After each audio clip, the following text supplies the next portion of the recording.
Three survivors of the Islamic terror group known as ISIS tell their stories. Hello, everyone. I'm George Thomas. And I'm Wendy Griffith. ISIS terrorists have murdered, raped, and abused thousands of women in Syria and Iraq. Now, some courageous survivors want to share their stories with the world. CBN international correspondent Gary Lane traveled to Iraq to talk with three women who stood up against the barbarity of ISIS.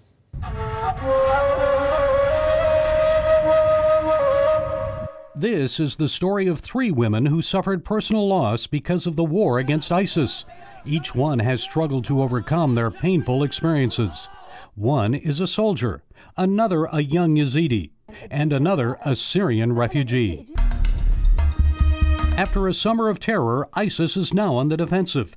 Iraqi Kurds say American bombing raids have helped them beat back the advance. American airstrikes have definitely had a devastating impact on Islamic State fighters. But there's one thing that they fear more than American bombs, and that's female Peshmerga fighters with guns. Meet the women of the 2nd Battalion, a force guarding Iraqi Kurdistan. More than 500 women serve in this unit. Nasreen Hamlawa is the battalion's deputy commander. These women are the best examples of Peshmerga. They are very brave women. When it comes to being a hero, there's no difference between men and women. She's no stranger to war, fighting for years against Saddam Hussein and Iran. She convinced family members to join up, but that came with a fatal cost. She was really good, a high example to the girls. Very smart and brave. She gave herself as a sacrifice for the sake of Kurdistan. Last fall, an ISIS sniper killed Nasreen's 26-year-old daughter, Rangan.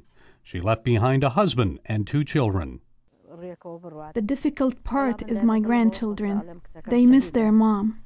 Usually, when I see them, I cry. Tears flowed as she spoke of her grandchildren growing up without their mother. Her pain seemed to ease as she proudly explained that her daughter gave her life for the homeland. Nasreen says she's more determined than ever to stop the kidnapping, selling, and sexually abusing of women. If anyone should fight against ISIS, it should be the women. This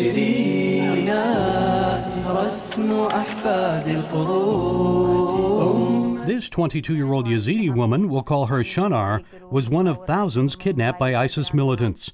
It happened last August as many Yazidis fled to Sinjar Mountain to escape ISIS militants.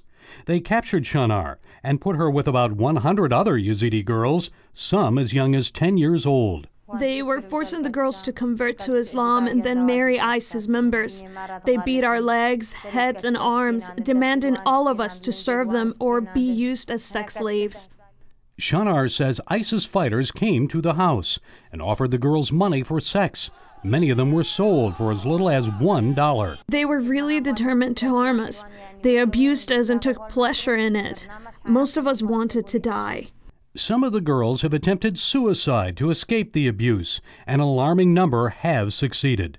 Last November, Shanar secretly contacted an uncle who helped rescue her, her young sister, and 5 other girls.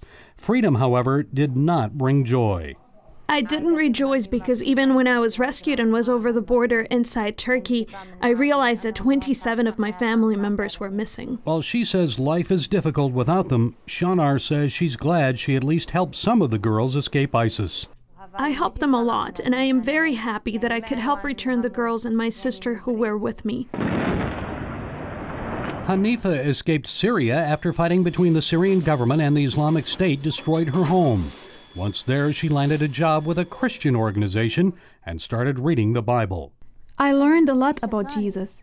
He's not just a normal human, he is God. He cleansed me of my sins. I was dead, and now I have a new life. A miraculous healing caused Hanifa to leave Sunni Islam.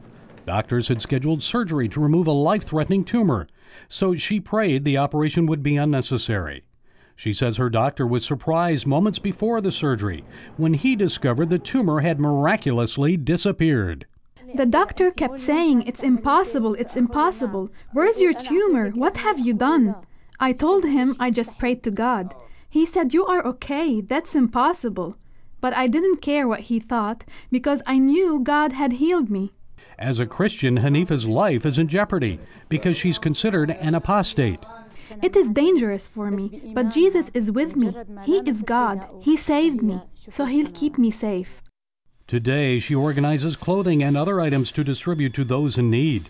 As ISIS seeks to eradicate Christianity, Hanifa is trying to increase Christian numbers by sharing her testimony. She says she has a special burden for refugees from Kobani. I tell them my story. I want the Kobani people to know Jesus. Hanifa, Shanar, and Nasreen, 3 courageous women overcoming ISIS with guns, determination, and God's Word. Gary Lane, CBN News, Sulaymaniyah, Iraq.